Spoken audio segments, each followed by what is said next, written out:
Hi friends, this is Johnny from Carolina's Cottage.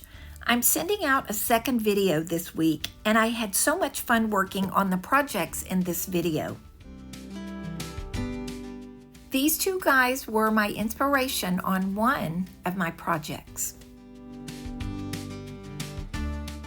Two of my three projects today are created from Painter's Dropcloth. These are simple projects that I think you might enjoy making. Now I have some things drying here in the background that we will get to later, but for my first project I'm using dropcloth to make placemats for my dining table. I already washed and dried this dropcloth so it's nice and soft. I usually buy dropcloth at Home Depot or Lowe's, but I've also purchased it from Amazon. I've just measured an approximate size for placemats. I made these 18 inches by 12 inches or 45 centimeters by 30 centimeters. I will cut two pieces for each placemat. Next, I will pin the two pieces together and sew them along the edges, leaving an open space along the bottom for turning the fabric. You could probably use hot glue if you don't sew, but I prefer to sew these. As you can see, I stitched about 1/2 inch from the edge, or about 1.5 centimeters, using a small machine stitch to prevent the drop cloth from raveling. I will trim each corner and then turn the piece.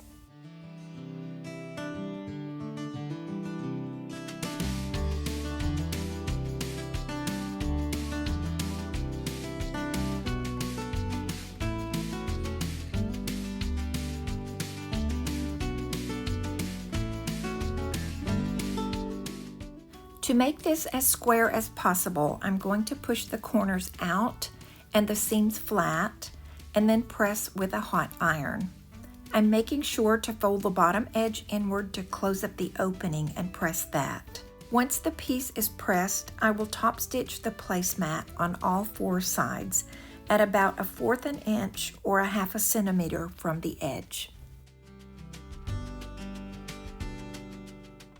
I'm using a wooden stick here that's designed for pressing out corners. You could also use a chopstick or something with a tapered end but not too pointed. You don't want to make these corners too pointy. You just want to try and get everything squared as much as possible.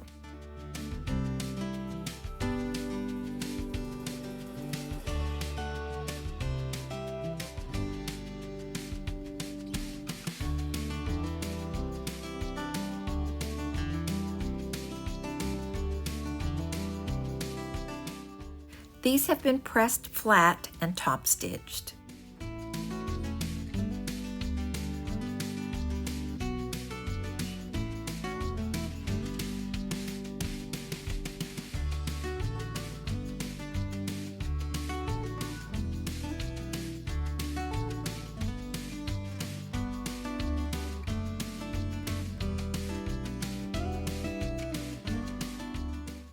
I'll be using one stamp from my favorite set of Iron Orchid design stamps to decorate these placemats.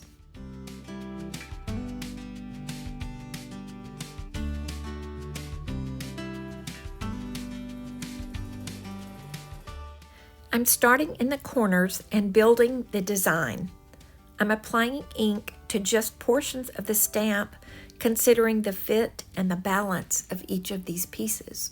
In this case, I don't really have a visual in mind of what this will look like. I'm just starting at the corners and will stop when I think it's enough.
After drying overnight, I will use a hot iron to make the ink more permanent.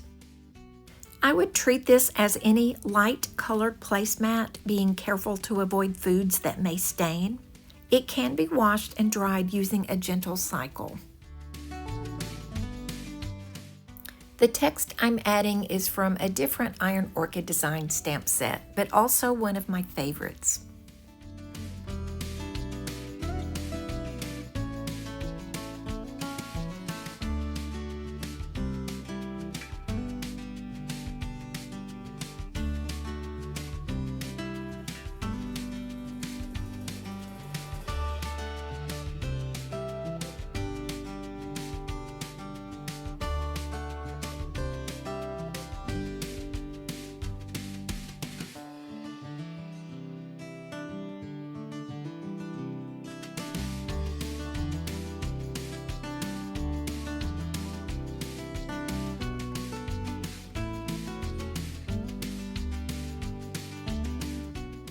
The next project is just a very simple makeover of a project I had done previously. I repainted these frames a couple of years ago, and they're actually in an older video that I made when I first started my YouTube channel. I had used Iron Orchid design stamps on dropcloth, but these have been in my booth space for a while and did not sell. They've been sitting in storage for a while now also, so I'm going to give them a lighter color. I'll replace the dropcloth with some free printables from the Graphics Fairy and give them a more neutral look. I'm also adding a bit of color around the edges to tie these pieces together. This will help with covering one of the text that I did not want showing on the edge of this paper, and it will also connect with the color on the edges of the frames that I'll do a bit later, and this color is Linen Toile from Folk Art. So I'll be adding that color to the edges of the frames. I'll be putting a clear coat over that. Once that dries, I'll come back with an antiquing glaze and give it a little bit of contour.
I took these pictures before I decided to put the antiquing glaze on, so I will have more pictures toward the end showing what these look like after the antiquing glaze is applied.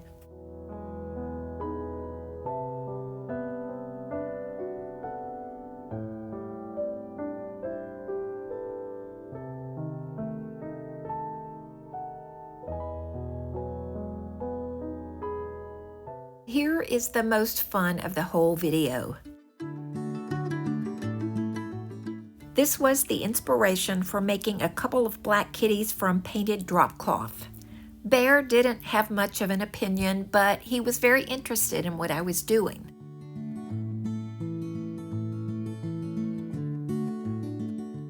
I'm going to use the inspiration piece to measure for 2 cutouts from the drop cloth that I had previously washed and dried.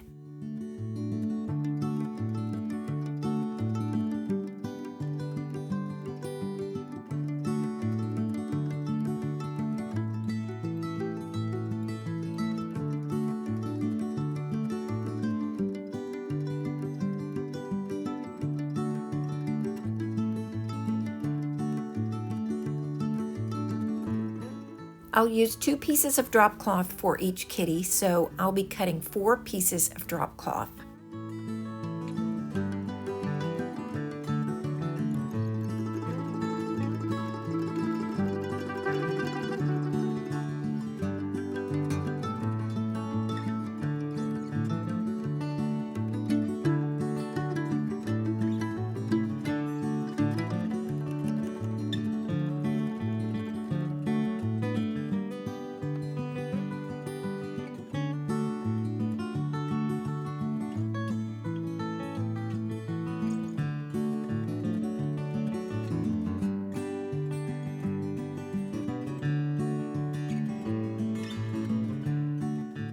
Now I will be hanging on to this inspiration piece, so I may be making some of these wooden kitties in the future.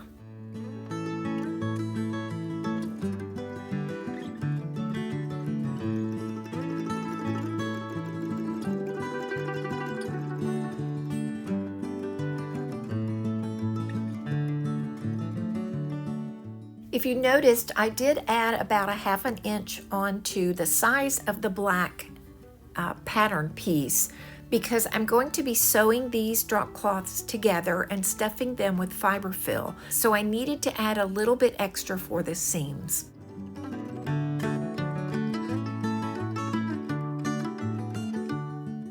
Just as I did on the placemat, I will be trimming the corners on this piece and clipping the V to help reduce the bulk when I turn the fabric inside out.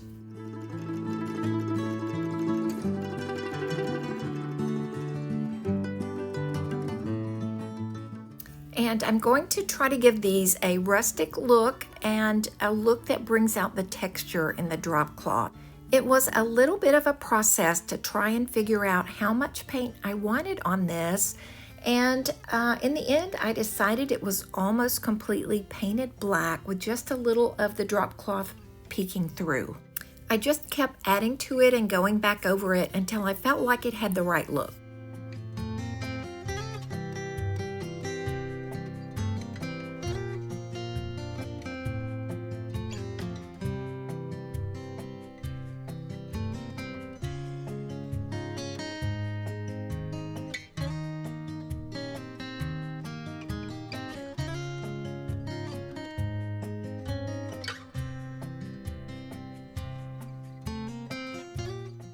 Once these were painted, I left them to dry a couple of hours. I filled them with fiber fill, stitched up the bottom, and now I am ready to paint the eyes. And what you probably can't see is that I've drawn the outline of the eyes with a pencil.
You could use any sort of ribbon or string depending on what look you want your kitty to have. He could be really dressed up or he could be very sensational. In this case, I'm going with rustic, so I'm using raffia, and he is almost finished. In this case, the ribbon gives the cat the illusion of having whiskers.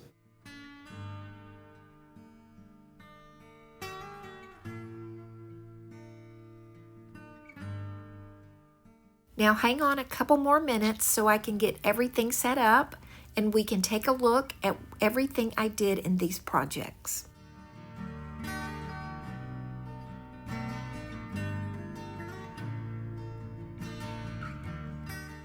This is the most fun part when it all comes together. I will include some pictures of these items staged in different little vignettes, and I also have a picture of my bear kitty collection that I have at this point.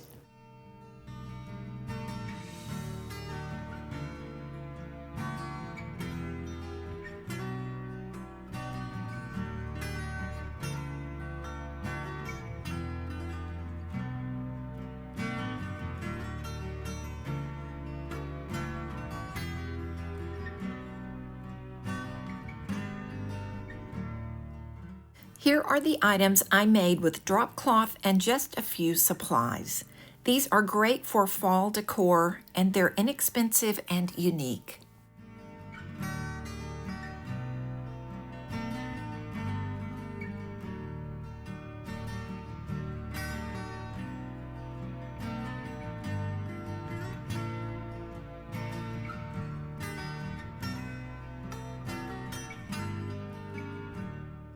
I will be grouping these 3 items together on a wall in my bedroom. Although these prints are different in content, they're all items that I enjoy, and the use of similar colors pulls it all together as if it were a set from the beginning.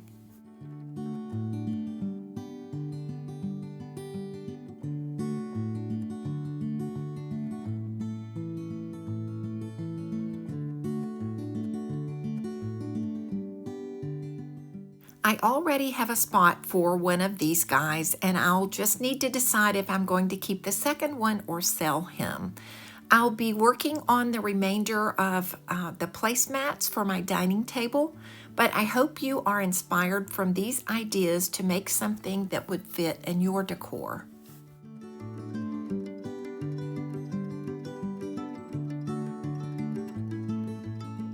Keep watching for a few more fun pictures and a little fun music. I hope you enjoyed today's video. I look forward to your comments below. I love hearing from you. Please subscribe to my channel if you haven't already. Thank you for watching today, and I will see you in the next video.